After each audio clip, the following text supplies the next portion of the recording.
بسم الله الرحمن الرحيم. بسم الله الرحمن الرحيم. السلام عليكم ورحمة الله وبركاته. إن الحمد لله نحمده تعالى ونستعينه ونستغفره ونعوذ بالله من شرور أنفسنا ومن سيئات أعمالنا. من يهده الله فلا مضل له ومن يضلل فلا هادي له. أشهد أن لا إله إلا الله وحده لا شريك له وأشهد أن محمدا عبده ورسوله صلى الله عليه وعلى آله وصحبه وسلم. قال الله تعالى في كتابه الكريم: يا أيها الذين آمنوا اتقوا الله حق تقاته ولا تموتن إلا وأنتم مسلمون. يا أيها الناس اتقوا ربكم الذي خلقكم من نفس واحدة وخلق منها زوجها وبث منهما رجالا كثيرا ونساء واتقوا الله الذي تساءلون به والأرحام إن الله كان عليكم رقيبا. يا أيها الذين آمنوا اتقوا الله وقولوا قولا سديدا يصلح لكم أعمالكم ويغفر لكم ذنوبكم ومن يطع الله ورسوله فقد فاز فوزا عظيما. أما بعد فإن أصدق الحديث كتاب الله وخير الهدي هدي محمد صلى الله عليه وعلى آله وصحبه وسلم وشر الأمور محدثاتها فإن كل محدثة بدعة وكل بدعة ضلالة وكل ضلالة في النار. Ma'asyiral muslimin, sidang Jumat yang dirahmati oleh Allah Azza wa Jalla. Allah Subhanahu wa taala berfirman dalam Al-Qur'an Karim, "Wa ma arsalnaka illa rahmatan lil alamin." Sesungguhnya tidaklah kami mengutus engkau wahai Muhammad kecuali menjadi rahmat bagi seluruh alam semesta. Dalam ayat yang telah kita bacakan tadi, Allah Azza wa Jalla mengabarkan kepada kita di antara hikmah diutusnya Rasulullah sallallahu alaihi wasallam adalah untuk menjadi rahmat bagi seluruh alam semesta, dan rahmat tersebut umum, terkandung dalamnya kaum mukminin dan terkandung dalamnya orang-orang kafir. Adapun diutusnya Rasulullah sallallahu alaihi wasallam menjadi rahmat bagi kaum muslimin adalah ketika kaum muslimin mereka beriman dengan Nabi, kemudian mengikuti petunjuk Rasulullah sallallahu alaihi wasallam, maka dengan datangnya Nabi alaihi salatu wasallam, mereka telah menjadikan Rasulullah sallallahu alaihi wasallam sebagai suri tauladan bagi kehidupan mereka. Adapun bagi orang kafir, rahmat diutusnya Nabi alaihi salatu wasallam kepada mereka adalah Allah Azza wa Jalla tidak mengazab mereka tatkala mereka tidak beriman dan tidak membenarkan apa yang dibawa oleh Rasulullah sallallahu alaihi wasallam.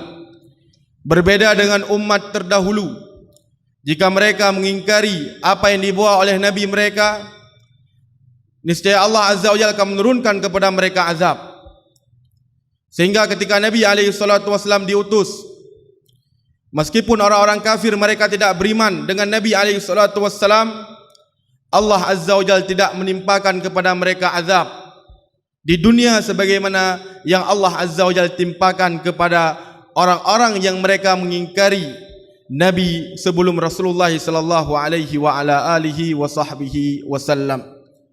Ayyuhal ikhwatal kiram, sidang Jumat yang dirahmati oleh Allah Subhanahu wa taala, sebagian orang mereka salah kaprah di dalam memaknai ayat yang telah kita bacakan tadi. Sebagian orang mereka mengatakan bahwasanya seorang muslim mereka boleh untuk membenarkan agama selain Islam, dan seorang muslim boleh untuk mengikuti dari upacara ataukah hari raya agama selain Islam. Ketika ada kaum muslimin yang mereka lurus akidahnya, mereka membantah dan mengatakan bahwasanya itu adalah perkara yang tidak boleh, orang-orang yang mengajak tadi mereka membawa daripada dalil ini, "Wa ma arsalnaka illa rahmatan lil alamin." Tidaklah kami mengutus engkau wahai Muhammad kecuali untuk menjadi rahmat bagi seluruh alam semesta. Mereka menjadikan dalil ini untuk membenarkan keyakinan sesat mereka. Maka sungguh apa yang mereka katakan ini merupakan tafsiran yang sangat salah dan tafsiran yang sesat dan menyesatkan. Bukan seperti itu tafsiran yang dipahami oleh para ulama. Yang dipahami oleh para ulama seperti yang kita sebutkan, bahwasanya dengan diutusnya Nabi SAW itu menjadi rahmat bagi orang-orang kafir, yaitu dengan Allah Azza wa Jalla tidak menyegerakan kepada mereka azab disebabkan karena pengingkaran mereka terhadap Rasulullah sallallahu alaihi wa ala alihi wa sahbihi wasallam. Ayyuhal ikhwatal kiram, rahimani wa rahimakumullahu jami'an. Rasulullah sallallahu alaihi wasallam sebagaimana kita ketahui bersama adalah seorang yang penyayang, dan Nabi alaihi salatu wasallam adalah orang yang sangat merahmati terhadap manusia, bahkan terhadap orang-orang yang mengingkari apa yang beliau bawa. Nabi sallallahu alaihi wa ala alihi wa sahbihi wasallam mengasihani mereka. Diriwayatkan dalam riwayat yang sahih, Aisyah radhiyallahu taala anha pernah bertanya kepada Nabi, "Ya Rasulullah, apakah ada hari yang lebih berat yang engkau alami melebihi daripada perang Uhud?" Di perang Uhud sebagaimana kita ketahui, Rasulullah sallallahu alaihi wasallam mengalami musibah yang luar biasa. Nabi alaihi salatu wasallam terluka, kemudian terbunuh daripada paman beliau Hamzah. Kemudian juga Rasulullah sallallahu alaihi wasallam kehilangan sekitar 70 sahabat beliau di perang Uhud. Ini tentu merupakan suatu perkara yang sangat besar yang dialami oleh Nabi alaihi salatu wasallam. Sehingga Aisyah radhiyallahu taala anha beliau bertanya kepada Nabi, "Apakah ada hari yang lebih berat yang kau alami ya Rasulullah, melebihi daripada beratnya hari Uhud?" Rasulullah sallallahu alaihi wasallam kemudian beliau menceritakan apa yang beliau alami dari penduduk Taif. Pada waktu tersebut sebagaimana kita ketahui, Rasulullah sallallahu alaihi wasallam wafat paman beliau, kemudian wafat istri beliau. Rasulullah sallallahu alaihi wasallam dihimpit oleh kaum musyrikin di Mekah. Nabi datang ke Taif dan Nabi alaihi salatu wasallam menemui pada waktu tersebut pemimpin-pemimpin Taif, dan Nabi mengatakan, "Apakah ada di antara kalian yang mau membantu saya untuk menyampaikan daripada kalam Allah Azza wa Jal? Karena sesungguhnya kaum musyrikin mereka telah melarang saya untuk menyampaikan Al-Quranul Karim." Maka pemimpin Taif pada waktu itu menolak Rasulullah sallallahu alaihi wa ala alihi wa sahbihi wasallam.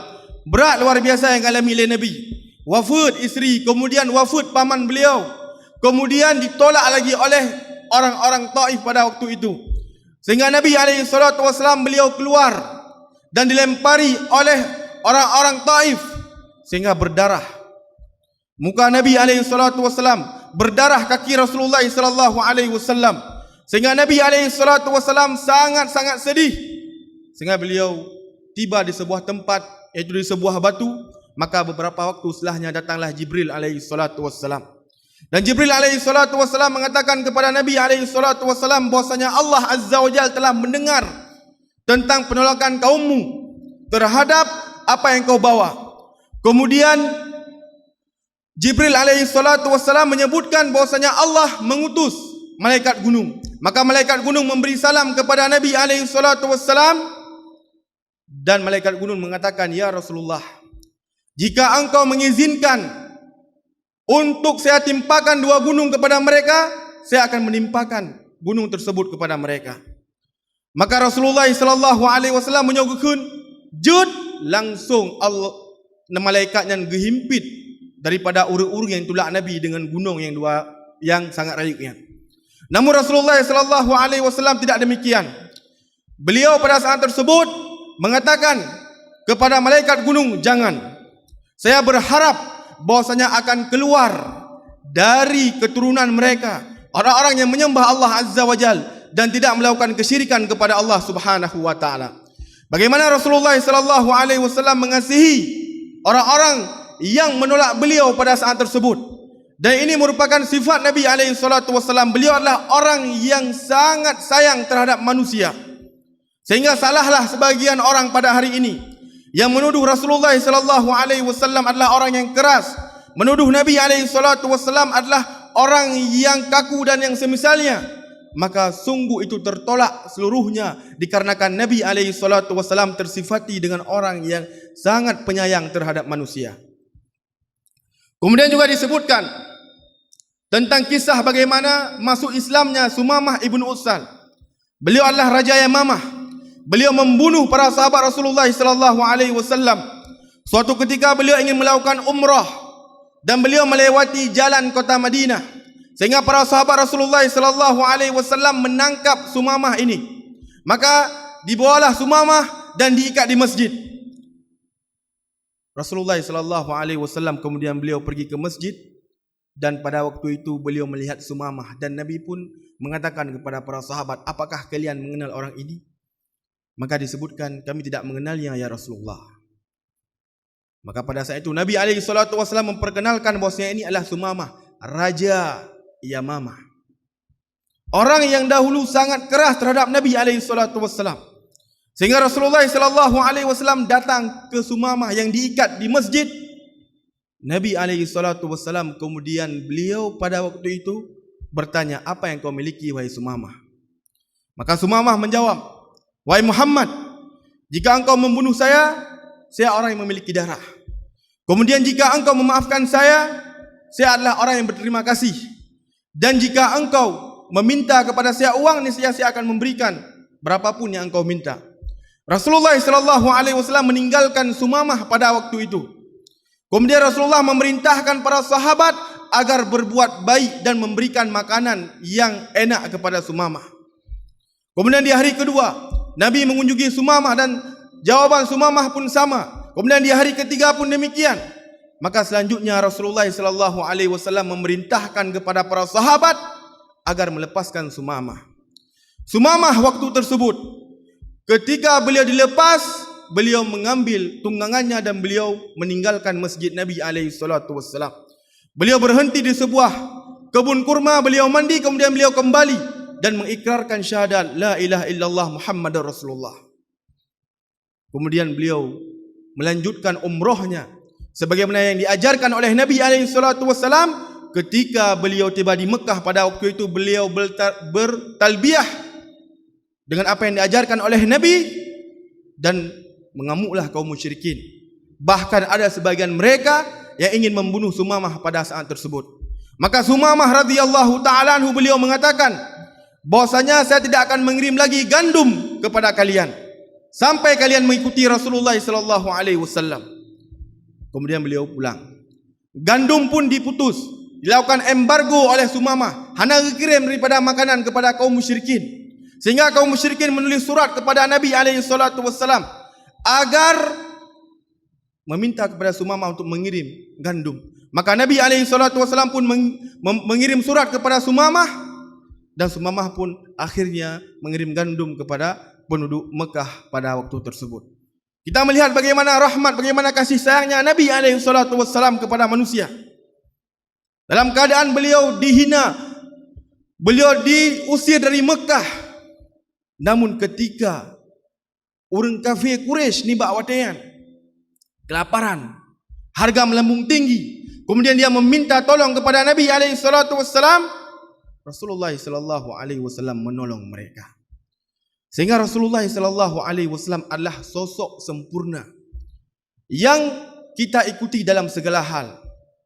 Dan Nabi SAW juga telah mengajarkan kepada kita semua perkara, terkhusus hal-hal yang berkaitan dengan orang-orang non-Islam. Begitu juga Rasulullah SAW adalah orang yang mengajarkan kepada kita tentang toleransi yang sebenarnya. Maka sangat-sangat salah ketika ada manusia pada hari ini yang mengatakan bahwasanya Islam tidak mengenal toleransi. Islam adalah urang yang keruh, urang yang kaku dan yang semisalnya. Maka ini merupakan anggapan yang sangat-sangat salah. Rasulullah SAW ketika beliau berhijrah dari Mekah menuju Madinah, Rasulullah SAW meminta kepada Ali bin Abi Thalib agar beliau tinggal sejenak di Mekah. Disebutkan oleh para ulama, di antara hal yang diperintahkan oleh Nabi kepada Abu Talib adalah, kepada Ali bin Abi Thalib adalah untuk mengembalikan daripada barang-barang kaum musyrikin. Jadi kaum musyrikin mereka memerangi Nabi. Kemudian jika ada harta benda mereka yang berharga, mereka berikan kepada Rasulullah sallallahu alaihi wasallam karena mereka mengenal Nabi alaihi salatu wasallam sebagai sosok yang sangat amanah. Rasulullah sallallahu alaihi wasallam memerintahkan kepada Ali agar memberikan barang-barang mereka. Kiban takalan toleransi yang diajarkan oleh Nabi alaihi salatu wasallam, urang yang poh goyan, urang yang usia goyan. Namun amanah yang awak jijo Rasulullah sallallahu alaihi wasallam gupulang munyotayo upucuk tring linut kacok. Ini menunjukkan apa? Menunjukkan bahwasanya Islam adalah agama yang sangat toleransi. Kemudian ketika Rasulullah sallallahu alaihi wasallam beliau berhijrah ke Madinah, di Madinah ada Yahudi. Ketika Nabi alaihi salatu wasallam tiba di Madinah, Rasulullah sallallahu alaihi wasallam tidak mengusir Yahudi sampai mereka melakukan pengkhianatan, upaya untuk membunuh Rasulullah sallallahu alaihi wa ala alihi wa sahbihi wasallam, sehingga Nabi pun mengusir urang-urang Yahudi ni bak watian. Sehingga sebaik-baik petunjuk adalah petunjuk Nabi alaihi salatu wasallam di dalam bermuamalah dengan orang-orang non-Islam, di dalam bertoleransi di dalam agama. Rasulullah sallallahu alaihi wasallam telah mengajarkan kepada kita seluruh perkara, sehingga jangan ditambah-tambah. Terkadang ada sebagian manusia yang mereka mengajak kaum muslimin agar mereka melakukan toleransi sesuai dengan nafsu mereka. Ketika orang kafir mereka merayakan hari besar mereka menghasung kaum muslimin agar ikut berpartisipasi untuk merayakan hari tersebut. Kemudian mereka menghasung kaum muslimin agar membenarkan daripada agama mereka. Maka sungguh ini merupakan toleransi yang kebablasan. Dan ajakan ini telah diajak oleh kaum musyrikin di zaman dahulu. Datang sebagian kaum musyrikin kepada Nabi. Kemudian mereka mengatakan, "Wahai Muhammad, kami akan beribadah kepada Tuhanmu dan engkau juga beribadah kepada Tuhan kami. Jika kami memandang ada sesuatu yang baik dari agamamu, kami ikuti. Dan jika engkau melihat ada sesuatu yang baik dari agama kami, kamu juga ikuti." Maka Rasulullah sallallahu alaihi wasallam menolak mentah-mentah daripada ajakan tersebut. Beginilah seorang muslim. Seorang muslim tidak dilarang untuk bermuamalah dengan orang-orang kafir. Dagang dan semisalnya tidak dilarang. Namun dalam prinsip agama tidak diperbolehkan bagi kaum muslimin untuk mereka gelarang ataukah untuk mereka gejauhi pumatai yang kali gegarih oleh Nabi alaihi salatu wassalam. Rasulullah kata garis lagi baiklah bagi seorang muslim untuk menjauh daripada garis tersebut. Astaghfirullah, innahu huwal ghafurur rahim.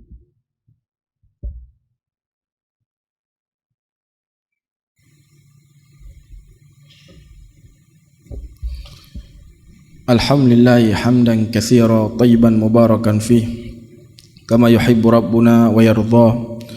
Asyhadu an la ilaha illallah wahdahu la syarikalah wa asyhadu anna Muhammadan abduhu wa rasuluh sallallahu alaihi wa ala alihi wa sahbihi wa sallam. Qala Allah ta'ala fi kitabihil karim wal 'asr innal insana lafi khusr illa alladhina amanu wa amilus salihati wa tawasaw bil haqqi wa tawasaw bis sabr. Innallaha wa malaikatahu yusalluna 'alan nabi ayyuhalladzina amanu sallu 'alaihi wa sallimu taslima. Allahumma salli 'ala Muhammad wa 'ala ali Muhammad kama sallaita 'ala Ibrahim wa 'ala ali Ibrahim innaka Hamidum Majid. Wa barik 'ala Muhammad wa 'ala ali Muhammad kama barakta 'ala Ibrahim wa 'ala ali Ibrahim innaka Hamidum Majid. Allahumma ighfir lil muslimina wal muslimat wal mu'minina wal mu'minat al ahya'i minkum wal amwat innahu sami'un mujibu da'wat ya qadhiyal hajah. Rabbana atina fid dunya hasanah wa fil akhirati hasanah wa qina azaban nar. Akhiru da'wana walhamdulillah. Aqimus salah.